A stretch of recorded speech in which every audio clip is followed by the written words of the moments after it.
Alright y'all, Roscoe the Redneck back at you, and if you saw the last couple of videos, you know we lost Pedro, and I figured the best way to get my mind off of the dog was to take on a project. So if you look there, you can see some redstone.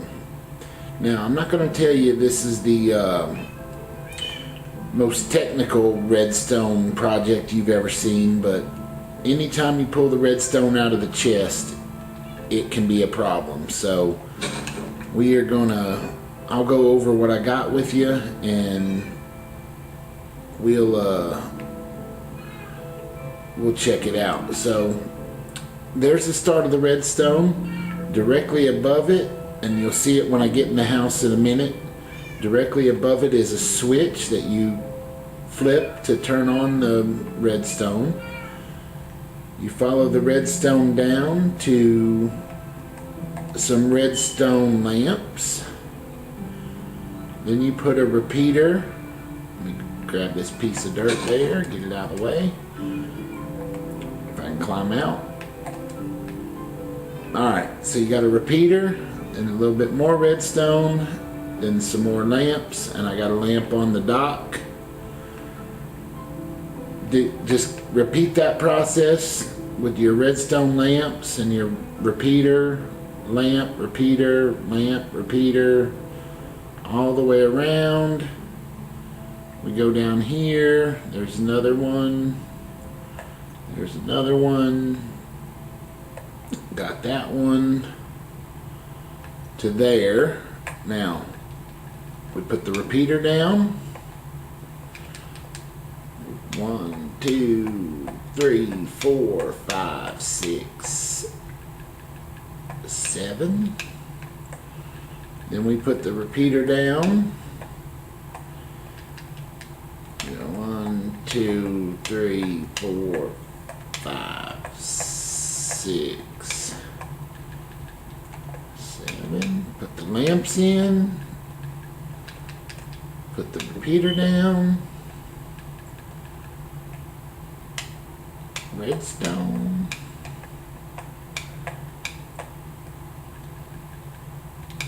Lamp. Repeater. Then we go to the end of the row there.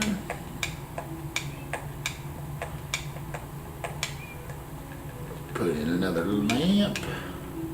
Now, if you look at what we got some lamps down in the ground, and that's not exactly the way I would like to do it, but unlike other things, to turn on the lamps, the redstone has to actually be rolling right into the lamp. So we had to stick it in the ground so that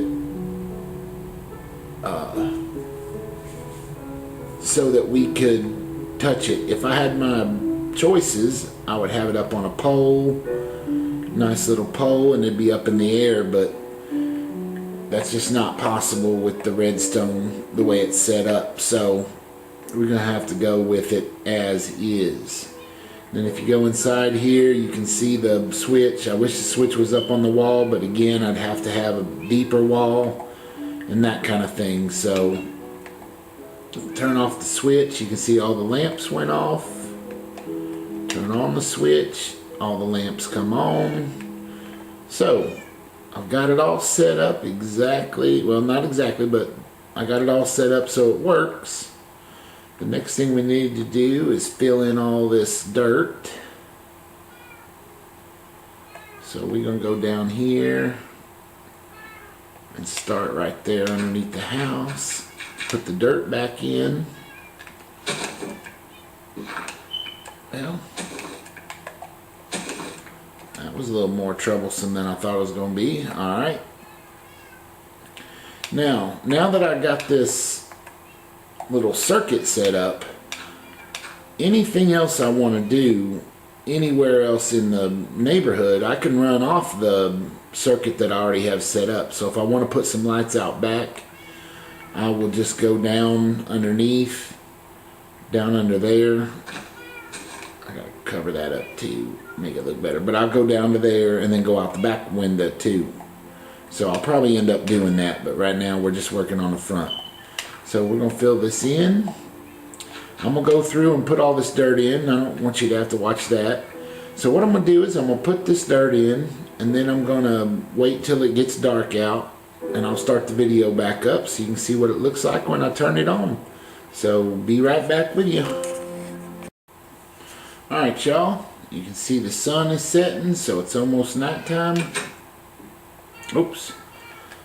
I want to make it look perfect, so let me run out here, and got a little crazy with a couple blocks.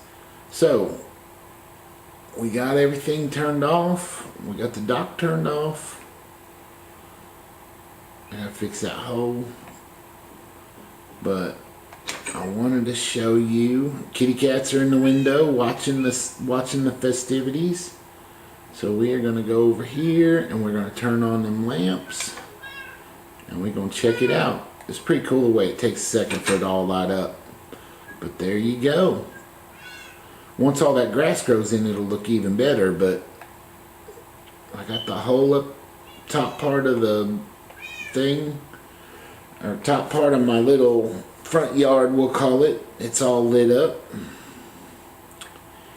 and I think it looks pretty good. Like I said, I wish I could put them up in the air so that they wasn't down on the ground, but I think it looks pretty good for what it is. Not too bad for an old redneck, but like I said, it's not exactly the most technical setup you can find, but it's definitely, every time you put the redstone in play, it becomes an issue. So the other thing I wanted to show you I've been working on, again, I was a little distraught, so I went out and did some exploring, trying to look around and things like that. I'm not even gonna mess with that zombie, I'm in a hurry. So what I did find was, while I was looking around, I found an abandoned mine and got me some stuff out of that. But what I found that was the best thing,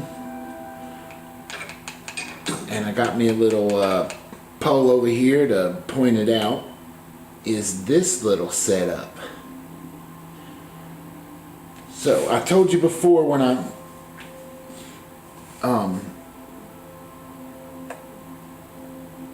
well, let me just go over it. So what we found was, we found us a zombie spawner, and this zombie spawner is of course in a dungeon. Oh, and I'll talk to you later about, or I'll show you later about the books. Oh goodness, I got in there messing around and almost ruined it. I was trying to put the torch on there so they wouldn't spawn.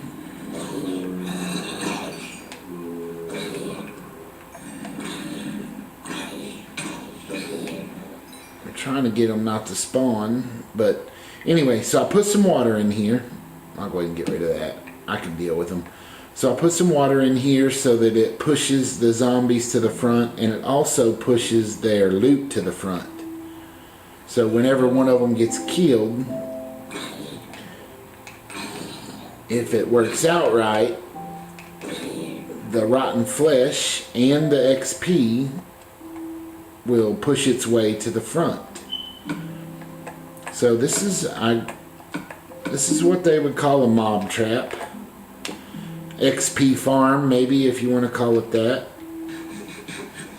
You just come down here. There's other ways to do the mob trap. You could have it set up so it automatically kills them. You could have it set up in the air so that when they spawn, they fall down in a hole and get hurt so that you can kill them easier.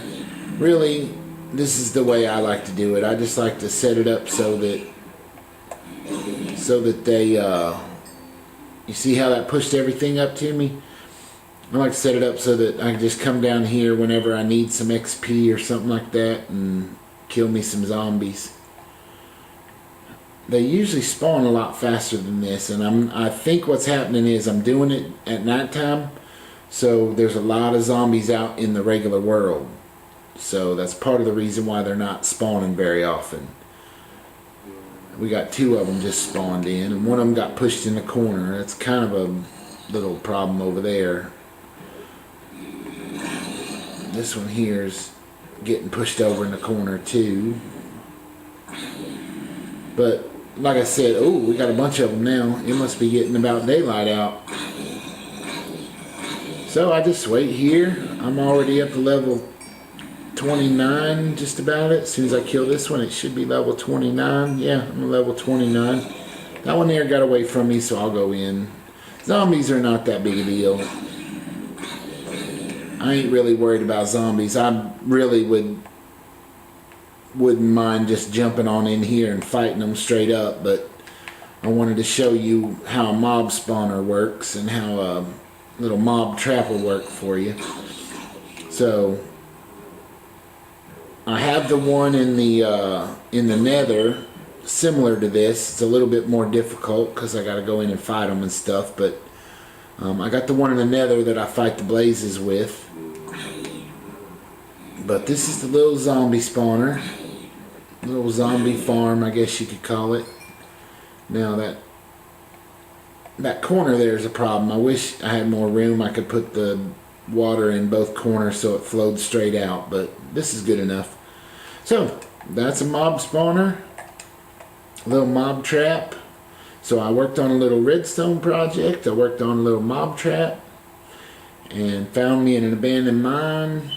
So I've been busy, but it don't really take away the sting from Pedro passing away, but hey, who knows? Maybe we'll find us another dog one of these days. So we're going to go ahead and end the video here. I hope you liked the redstone project and the little mob spawner I set up. Let me know if there's anything that you think I could do better with any of the little setups I got, and we will talk to you. We will talk to you later. Bye.